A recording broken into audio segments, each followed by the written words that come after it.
Ito ba ang gamot mo para makalimot? Parang gano'n na nga.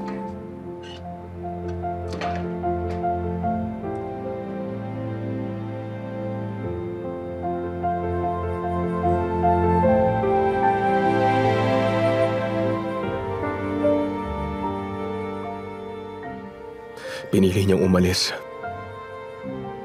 Para dun sa bago. Para dun sa taong gusto niya. Wala siyang pakialam sa mararamdaman ng taong may iwan niya. Basta umalis na lang. And we are the ones who are left with this terrible pain for so long. Ganun siguro talaga. Hahabulin mo ang kaligayahan at iiwan mo ang kalungkutan sa maiiwan. At kapag nagtanong ka kung bakit nangyari ito, sasabihin dapat di ka nag-expect. And that's why it's easier to leave. Dahil lahat na lang parang ang hirap. Siguro nga mahirap. You don't know.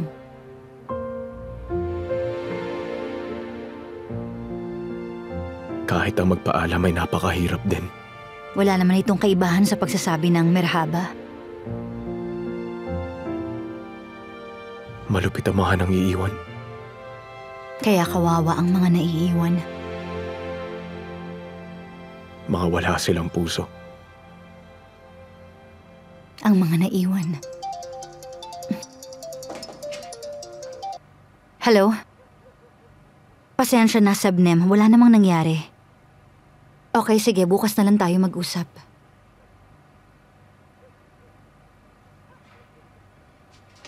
Hindi pa tayo tapos mag-usap.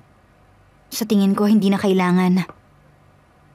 What happened here is not that important. Kaya please, sa bahay mo na lang gawin ang therapy mo kung maaari.